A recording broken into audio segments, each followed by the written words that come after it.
Rain falls heavy on the streets of New York. The city glows with neon, but in the shadows, something darker stirs. A successful Wall Street consultant vanishes without a trace, no witnesses, no evidence. Only a broken cufflink left behind in a deserted alley. Detective Ryan Blake knows disappearances don't just happen in this city.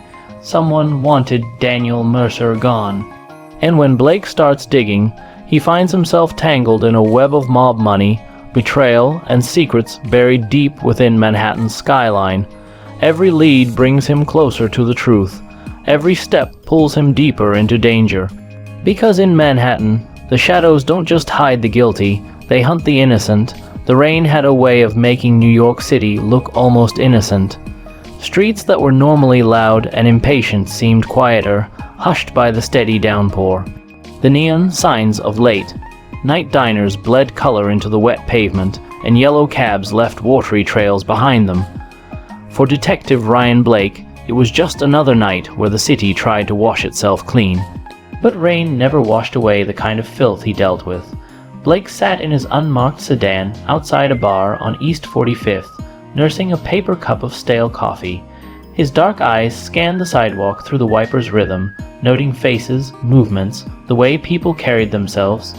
Years on the job had taught him that crime never slept, it simply changed shape. Tonight, though, he wasn't working a case. Tonight, he was simply waiting at 10:17 p.m. The bar door swung open and a man in a tailored charcoal suit stepped out. Tall, broad, shouldered, and carrying himself with a sense of entitlement. He looked like he belonged more on Wall Street than in a run-down midtown bar. The man's name was Daniel Mercer, 30, 8 years old, financial consultant, married with one daughter, and by all accounts a man with no enemies.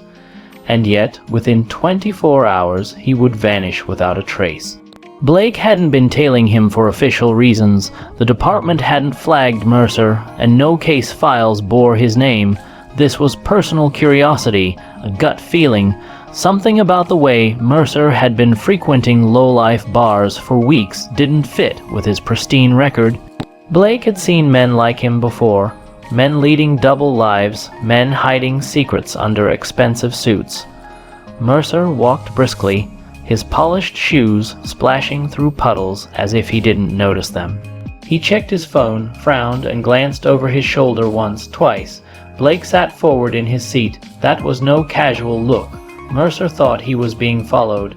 He turned left into an alley lit by a single buzzing street lamp. Blake muttered a curse, started the engine, and pulled the car forward. By the time he parked and stepped into the alley, Mercer was gone. The next morning, New York woke to the headlines splashed across newspapers and phone screens. Wall Street consultant missing, police investigating possible abduction. The case blew up fast. Mercer's wife, Emily, had reported him missing at 3 a.m. When he failed to come home, his last known location had been that very bar on East 45th. Security footage showed him leaving alone. After that, nothing. No credit card use, no phone activity, no witnesses. The precinct was buzzing when Blake walked in, coffee in one hand, case folder in the other. He wasn't officially assigned yet, but he knew that wouldn't last. Missing persons cases involving wealthy men always attracted political heat, and sooner or later, Captain Ruiz would dump it on his desk. He wasn't wrong. By noon, Ruiz was standing in front of him, arms folded across her chest. "Blake, you're on Mercer," she said. "Media's eating this up, and his wife's got friends in high places. I need answers, and I need them fast." Blake nodded. "What do we know? Not much. He left the bar at 10:17 p.m. No sign of struggle in the alley. Wife says he had no enemies, no debts, a golden boy, but men like him don't just disappear." Blake thought of the nervous glance Mercer had cast over his shoulder before vanishing. "No," he said quietly, "they don't." By evening, Blake was sitting in Mercer's living room, watching Emily Mercer twist a wedding ring around her finger. She was elegant in a way that seemed effortless. Her blonde hair pulled back neatly, her blue eyes sharp despite the dark circles under them. The Mercer townhouse was immaculate, expensive art on the walls, glass vases, everything in its place, but the silence inside was oppressive, as if the house itself held its breath. Daniel would never just leave, Emily said firmly. "He's devoted to us, to me, to our daughter. He's a good man, detective."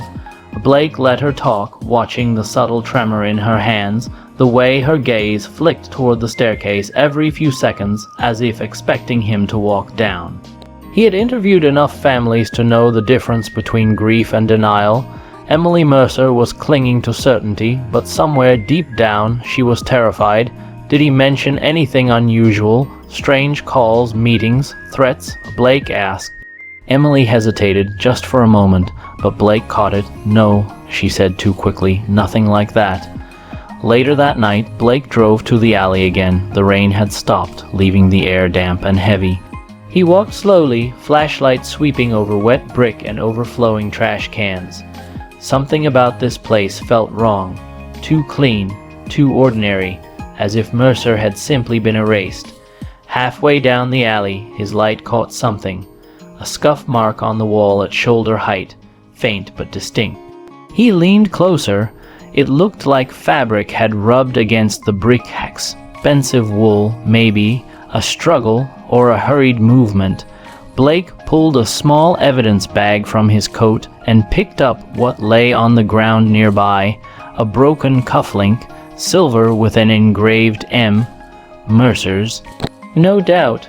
He stood in the silence, the city's hum muted behind him, and felt the first prickling of certainty crawl down his spine. Daniel Mercer hadn't disappeared on his own. Someone had taken him. And whoever it was had planned it well. Back at his apartment, Blake pinned Mercer's photo to the corkboard above his desk. Beneath it, he tacked the cufflink bag, a map of the alley, and a copy of Mercer's financial records he'd managed to pull through a friend in the department. Nothing unusual stood out, at least not yet, but cases like this weren't solved in hours. They required patience, persistence, and the ability to see connections others missed. As he leaned back, staring at the board, his phone buzzed. "Unknown number," he answered. A distorted voice crackled through the line. "Stop digging, detective. Daniel Mercer is gone. If you keep looking, you'll be next." The line went dead. Blake sat frozen for a moment, phone still pressed to his ear. Then he slowly lowered it, a grim smile tugging at the corner of his mouth. Whoever was behind this knew him, knew his methods. That meant they were watching, and if they were watching, they'd slip up. They always did. Detective Ryan Blake had been threatened before. It came with the badge, drug dealers, mobsters, jealous husbands. Most of them barked more than they bit, but this call was different. Whoever had Daniel Mercer knew Blake by name, knew he was digging, and had enough confidence to make contact within 24 hours of the man's disappearance. That wasn't reckless bravado, that was calculation. The following morning, the precinct felt heavier than usual. Phones rang off the hook, reporters camped outside, and Captain Ruiz barked orders like a drill sergeant under siege. Mercer wasn't just any missing man, he was the kind of case that could make or break careers. Politicians were already whispering. Blake knew the department would want results yesterday. He poured himself a bitter cup of coffee and sat at his desk. His corkboard was now cluttered with Mercer's photo, financial records, and the broken cufflink.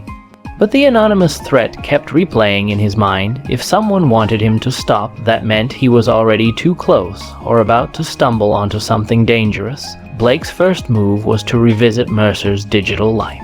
He met with Detective Carla Nguyen, the precinct's cyber crime specialist. Carla was sharp, younger, and had a knack for pulling secrets from zeros and ones. She pushed her glasses up as she scanned Mercer's laptop data. "On the surface, he's clean," she said. "Work emails, client spreadsheets, the occasional fantasy football chat. Nothing exotic. On the surface."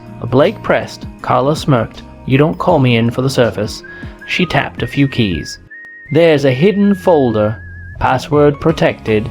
He wasn't careful enough, though. I cracked it. Blake leaned closer. What's in it? Carla clicked open a series of documents, financial ledgers, coded entries, offshore accounts. Millions of dollars moving in and out under shell company names. Blake's stomach tightened. Mercer wasn't just a consultant. He was laundering money. For who? He asked. Carla scrolled through transactions. Hard to pin down. These companies are fronts, but... She stopped, eyes narrowing. See this one, Orpheus Holdings. That name came up in a federal investigation 2 years ago. Suspected ties to organized crime. The case never stuck. Blake exhaled slowly. Mercer had enemies after all, and they weren't the kind that forgave. By afternoon, Blake was in Ruiz's office, laying out what he'd found. The captain's expression hardened as she flipped through the printouts. "You're telling me Mercer was laundering money for the mob?" she asked. "Looks that way." Blake said, "If Orpheus Holdings is involved, he might have crossed someone powerful. Maybe he skimmed. Maybe he talked. Either way, someone wanted him silenced." Ruiz slammed the folder shut.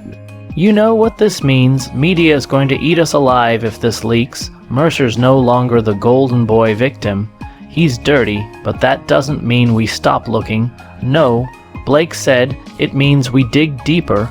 That night, Blake followed a new lead, Mercer's phone records. One number stood out, called repeatedly in the weeks before his disappearance.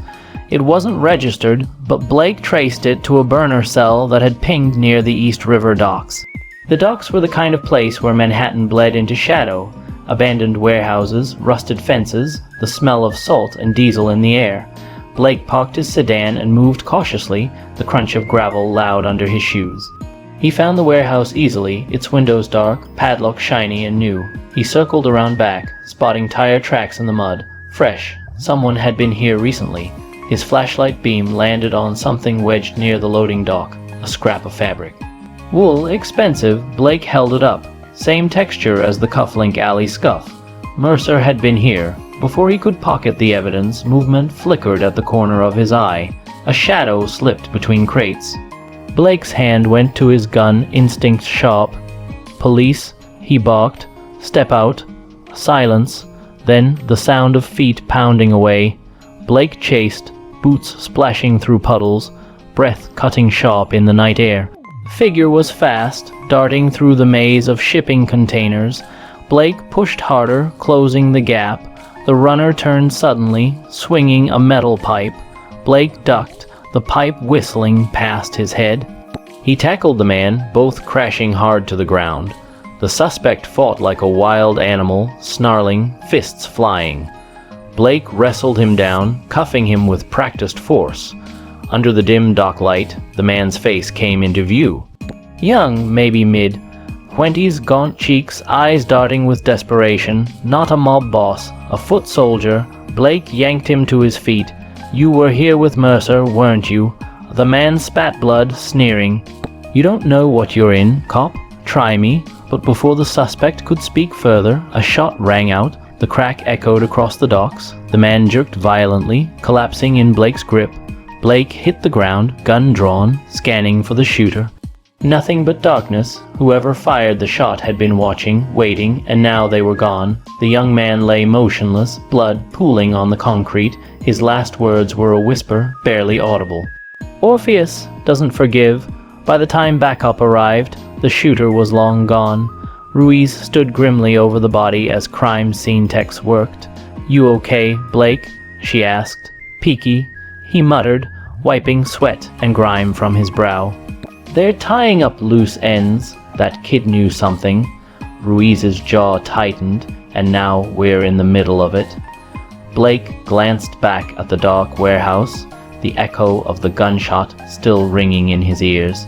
Mercer wasn't just a missing man anymore. He was a piece in a dangerous game between Wall Street and the underworld, and Blake had just stepped onto the board. The Doc's murder changed everything. A missing person case had become a mob entanglement, and Detective Ryan Blake knew the walls were closing in. Daniel Mercer hadn't just stumbled into trouble. He had been living a double life, laundering money for dangerous people. Now, someone was erasing anyone who could connect the dots. Blake couldn't shake the image of the dying foot soldier, his last breath whispering, "Orpheus doesn't forgive." The name rang in his head like a bell tolling for judgment. By dawn, Blake sat in his cramped office, staring at Mercer's photo on the corkboard. "Who were you really, Daniel?" he muttered. The answer, he suspected, lay buried in Mercer's clean suburban life. That afternoon, Blake returned to the Mercer townhouse. Emily greeted him stiffly, her perfect composure cracking just slightly. Their daughter was at school. The house was silent, except for the ticking of a grandfather clock in the hall. "I don't understand," Emily said, her voice thin. "It's been days and you've found nothing. Where is my husband?" Blake studied her carefully. "That's what I'm here to ask you, Mrs. Mercer, because I think you know more than you're telling me." Her eyes flashed indignation, but her fingers twisted the wedding band again. "How dare you? Your husband was laundering money." Blake cut in. "For Orpheus Holdings, that doesn't happen by accident. He didn't just wake up one day and decide to dance with the mob. Somebody pulled him in, maybe someone close to him." Emily's face drained of color. She sank into a chair, trembling. "I told him it was dangerous," she whispered. "I told him to stop." Blake leaned forward. "So you knew." Tears welled in her eyes. "Not everything, but I knew there were accounts, strange phone calls at night. He promised it was temporary, just until he cleared some debts, but the money, it was too much. He couldn't walk away. And now he's gone." Emily's hands tightened in her lap. "They'll kill him, won't they?"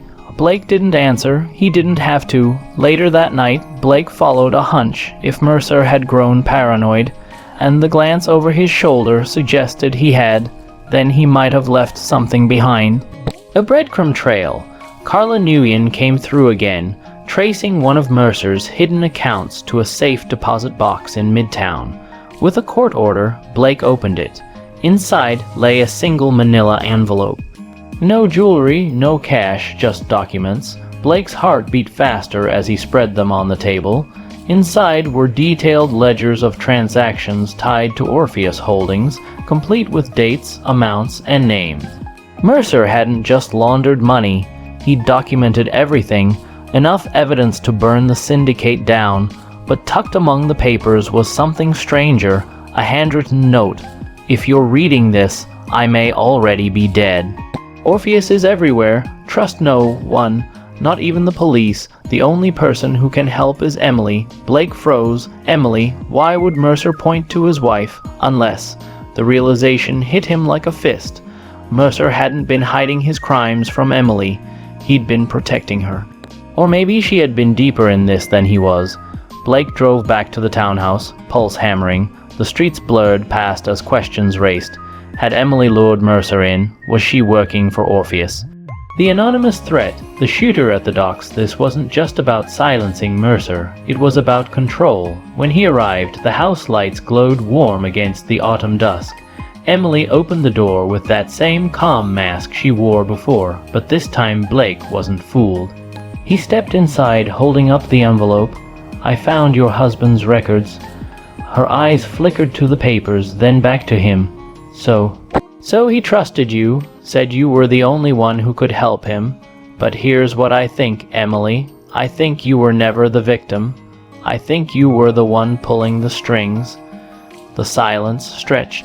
Then Emily smiled, small, sharp, and cold. "You're smarter than I thought, detective." Emily walked slowly to the fireplace, her heels clicking softly on the hardwood. "Daniel was brilliant but weak. He had access, connections. I gave him purpose. Orpheus needed someone respectable to funnel the money, and he was perfect." Blake's jaw tightened. "So you set up your own husband." "I protected our family," she corrected, voice icy. "Orpheus doesn't forgive mistakes, and Daniel was making too many. He was planning to run to the feds. That would have destroyed us all." Blake's hand hovered near his holster. "Where is he?" Emily tilted her head, eyes gleaming. "Dead, most likely. When Orpheus takes someone, they don't come back. and soon, detective, you'll understand that this isn't your fight. Blake's instincts screamed danger. He backed toward the door, but suddenly 2 men stepped out from the kitchen, large, armed, silent. Orpheus muscle, Emily folded her arms. I warned you, detective. Stop digging or you'll be next. Blake's mind raced, outgunned, trapped, no backup, but he saw it, the envelope still clutched in his hand. Evidence powerful enough to topple them, evidence they couldn't afford to let him walk away with.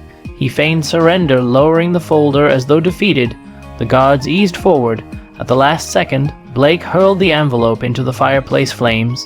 Papers scattered, some catching fire, smoke curling upward. The guards cursed, lunging for the documents. Blake seized the moment, drawing his weapon. A gunfight erupted in the Mercer living room. Shattered glass, splintered wood, Emily screaming orders.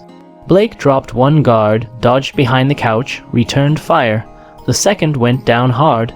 Smoke filled the air, alarms blaring. Emily fled toward the back door, but Blake caught her arm, pinning her against the wall. "Where's Mercer?" he growled. Her eyes blazed with fury. "Gone, and soon so will you." Blake tightened the cuffs on her wrists. "Not tonight." Weeks later, the Mercer case dominated headlines. Emily Mercer faced charges of conspiracy, racketeering, and accessory to murder. With Carla's digital recovery, enough of Mercer's files were salvaged to dismantle Orpheus's New York operations. But Daniel Mercer himself was never found. His body never surfaced, his fate never confirmed. To the public, he remained a tragic figure, a man lost to crime. To Blake, he was a ghost in the shadows, a reminder that justice was rarely clean. On a quiet evening, Blake stood at the East River, watching the water glimmer under city lights. The war wasn't over. Orpheus was bigger than one city, bigger than one case, but for now, he had pulled back the curtain, exposed the rot festering beneath Manhattan's gleaming towers, and in this city of endless shadows, that was enough. Please like and subscribe. Thanks for watching.